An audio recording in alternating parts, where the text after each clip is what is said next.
रेल्वेचे 5 दशकांचे स्वप्न साकारणार, रेल्वेमार्गाच्या कामाचा आढावा घेत माजी मंत्री डॉक्टर भामरे यांचा दावा. रेल्वेमार्गाच्या पहिल्या टप्प्याचे काम प्रगतीपथावर असून येत्या 1.5 ते 2 वर्षात रेल्वे धावणार असल्याचा दावा माजी केंद्रीय संरक्षण राज्यमंत्री डॉक्टर सुभाष भामरे यांनी केला आहे. सुमारे 50 किलोमीटर लांबीच्या या पहिल्या टप्प्यातील भूसंपादन करताना केवळ 11.5 किलोमीटर जागेचे भूसंपादन प्रलंबित आहेत. 716 कोटीच्या पहिल्या टप्प्याच्या प्रकल्पातील जवळपास 268 कोटी रुपयांचे काम झाले आहे. मनमाड इंदूरच्या उर्वरित टप्प्याचे काम मोदी हई तो मुमकिन हई असे म्हणत हे काम देखील लवकरच होईल. पंतप्रधान नरेंद्र मोदी यांच्या कार्यकाळाची तपपूर्ती झाल्याच्या पार्श्वभूमीवर माजी मंत्री डॉक्टर सुभाष भामरे यांनी बोरविहीर नरहाणा रेल्वे मार्गाच्या न्यू धुळे या प्रस्तावित रेल्वे जंक्शनजवळ पत्रकार परिषद घेतली. या पत्रकार परिषदेला शहराचे आमदार अनुप अग्रवाल, महापौर मायादेवी परदेशी, भाजप जिल्हाध्यक्ष गजेंद्र रंपळकर, उपमहापौर ज्योत्स्ना पाटील, सभापती स्थायी लताबाई सोनार, माजी महापौर प्रतिभा चौधरी, डॉक्टर सुशील महाजन, प्रदीप करे, ज्येष्ठ नेते महादेव परदेशी, यशवंत येवलेकर, विजय पाच्छापूरकर, शिवाजीराव काकडे, महिला जिल्हाध्यक्षा सुवर्णा पाटील, नगरसेविका डॉक्टर निशा महाजन, शीतल पाटील, प्रभावती शिंदे, शोभा भील, सुनील देवरे, राजेश पवार, श्यामसुंदर पाटील, शरद बिरारी, रेल्वेचे एजीएम जयप्रकाश सुरेंद्रपाल, समंदर सिंग आदी उपस्थित होते. या पत्रकार परिषदेत माजी मंत्री डॉक्टर भामरे म्हणाले की गेल्या 5 दशकांपासूनची मागणी अखेर प्रत्यक्षात साकार होत आहे. केंद्र सरकारने सुमारे 18,036 कोटी रुपयांच्या या महत्त्वाकांक्षी प्रकल्पाला मंजुरी दिल्याने धुळेसह उत्तर महाराष्ट्र आणि मध्य प्रदेशातील विकासाला नवी चालना मिळणार आहे. जिल्ह्यांच्या विकासासाठी महत्त्वाचा मानला जाणारा हा रेल्वेमार्ग केवळ वाहतुकीचा प्रकल्प नसून केला औद्योगिक, कृषी, व्यापारी आणि सामाजिक प्रगतीचा नवा मार्ग ठरणार आहे. धुळे लोकसभा मतदारसंघातून सन 2014 मध्ये निवडून मनमाड इंदूर आल्यानंतर रेल्वेमार्गाला प्राधान्य दिले. भारतीय जनता पार्टीच्या माध्यमातून आदरणीय डॉक्टर बाबांनी ते धुळे शहरासाठी ऐतिहासिक असे काम केलेले आहे. मनमाड इंदोर रेल्वे मार्ग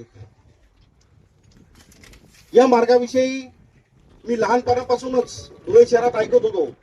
हे आंदोलन झालं, ते आंदोलन झालं, भरपूरसे आंदोलन झालं, परंतु प्रत्यक्षात जर ही संकल्पना जर उतरवली असेल रस्त्यावर तर त्याचे खरे श्रेय आदरणीय डॉक्टर बाबांचे आहे.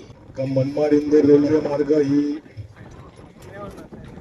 केव्हा चालू होईल आणि केव्हा पूर्ण होईल तर त्याच्यातली एक गोष्ट या ठिकाणी चालू झालेली आहे ती म्हणजे मनमाड इंदोर रेल्वे मार्गाचा पहिला टप्पा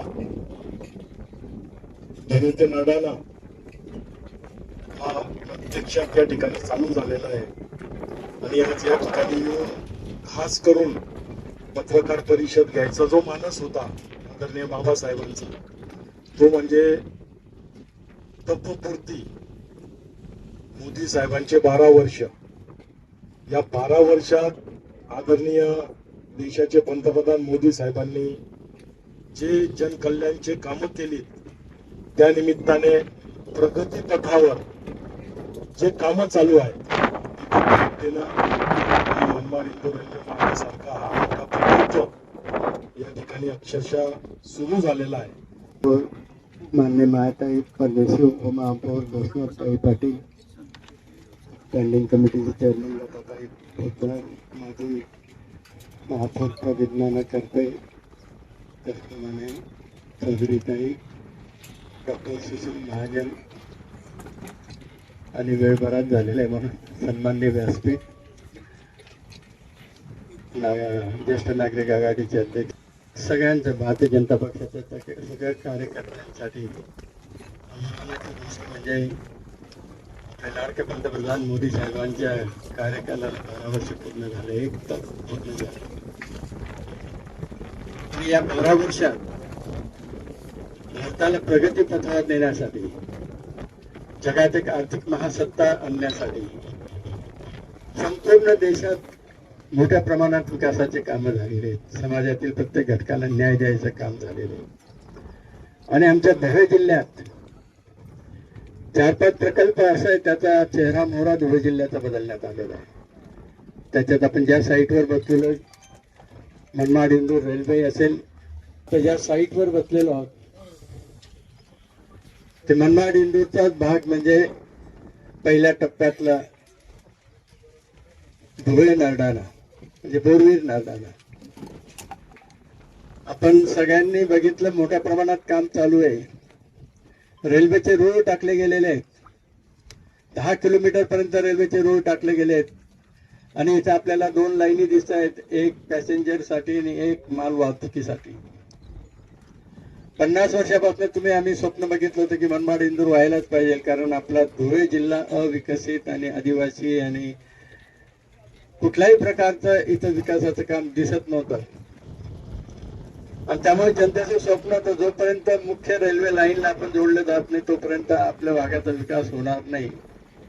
आणि म्हणून 2014ला जेव्हा खासदार म्हणून तुम्ही मला निवडून दिलं तेव्हा एकच मनाची कुणगाट घातली. आपण सगळ्यांनी माझ्यावर जबाबदारी टाकली की मनमाड इंदूर रेल्वे करायचाच. पिंक बुक मध्ये नोंद होईल अशा पद्धतीने रेल्वे मार्गाला मंजुरी दिली.